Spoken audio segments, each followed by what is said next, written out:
ती तुम्हाला परत परत परत परत त्रास देणार. कोरडेपणा शरीरात निर्माण करायचा, पाण्याचं प्रमाण कमी करायचं, या गोष्टी जर तुम्ही केल्यात तर होणारी सर्दी ही निमूटपणाने पळून जाते.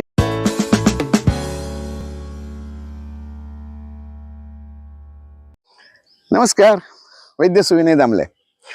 सर्दीवरचे 5 हमखास उपाय सांगा. सर्दीचे 2 प्रकार असतात, एक सुकी सर्दी आणि एक वाहणारी सर्दी.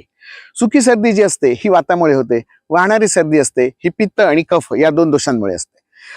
चिकित्सा करताना या गोष्टींचा विचार करावा लागतो. सूक्ष्म अभ्यास जेव्हा करतो तेव्हा आपल्याला नाहीतर मग एकच औषध सगळ्या रोगांवर जर वापरता येत असतं तर युट्यूब आणि व्हिडिओ हे सगळे बघून डॉक्टरांचे दवाखाने बंदच पडले असते.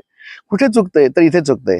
आपली प्रकृती, प्रदेश, आपलं राहणीमान, आपल्या सवयी, आपला अग्नी, आपलं वय, सुरू असलेला काळ, या सगळ्यांचा विचार करून औषधांचा वापर करायचा असतो. साध्या सर्दीवर जी नाक गळणारी सर्दी आहे असं आपण म्हणतो, वातज प्रतिशय असं त्याला संस्कृतमध्ये नाव आहे.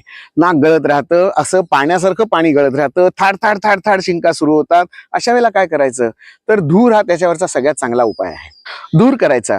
साध्या सर्दीवर जी नाक गळणारी सर्दी आहे असं आपण म्हणतो, वातज प्रतिशय असं त्याला संस्कृतमध्ये नाव आहे. नाक गळत राहतं, असं पाण्यासारखं पाणी गळत राहतं, थाड थाड थाड थाड शिंका सुरू होतात. अशा जंतुनाशक औषधं जी आहेत त्याच्यामध्ये हळद आहे, मेथी आहे, लसूण आहे, कांदा आहे, यांचा वापर धुरामध्ये जर केला तर अतिशय चांगलं. धूमवर्ती नावाचा आपला व्हिडिओ आहे, तो जर बघितलात तर सर्दीवरचा हा पहिला उपाय तुम्हाला सांगेन. दुसरा उपाय कच्चा कांदा आणि गूळ खायचा. सकाळी किंवा दुपारच्या जेवणामध्ये, नाश्त्यामध्ये कच्चा कांदा खाताना तो चावून खायला पाहिजे. फोडायचा आणि तो चावून खायचा. चिरून त्याच्यातला दळ निघून गेल्यानंतर मजा नाही येत. आणि त्याच्यावर गूळ खावा. म्हणजे कच्चा कांदा आणि गूळ हा दुसरा उपाय झाला. कच्च्या कांद्याचा रस, मध आणि खोबरेल तेल असं एकत्र करून त्याच्यात थोडीशी काळी मिरी चिमूटभर 2 चमचे एकत्र करायचं आणि त्याच्यात 1 चिमूट काळी मिरी घालायची. आणि हे मिश्रण जर आपण सकाळी एकदा, दुपारी एकदा, संध्याकाळी एकदा घेतलं तरी चांगला फायदा होतो. तिसरा उपाय जो आहे, काहीतरी चघळत राहायचं. आणि उष्णवीर्याची औषधं जी असतात त्याच्यामध्ये लवंग आहे, वेलची आहे, दालचिनी आहे, ज्येष्ठमध आहे, यातला काहीतरी तुकडा तोंडात ठेवावा आणि गिळावा. पान खाणं सरळ.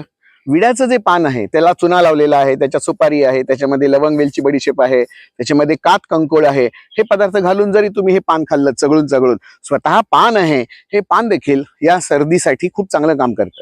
कफाच्या आजारांवर हे पान अतिशय मस्त काम करत असतं. हा झाला चौथा उपाय.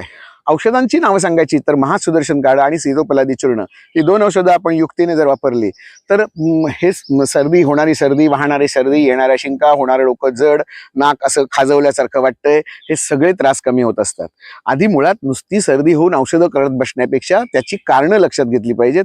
सगळ्यात मोठं कारण जे आहे हे रात्री उशिरा जेवणं, पाण्याचा अतिरेकी वापर करणं, संध्याकाळी 7 नंतर पाणी भरपूर प्रमाणामध्ये पिणं, सफरचंदासारखी थंड प्रदेशातली फळं खाणं, इव्हन सगळीच फळं खाणं ज्याच्यामध्ये ओलेपणा आहे, पाणी आहे, अशी फळं सतत खात राहिलात ना तर तुम्हाला सर्दी होणारच आहे.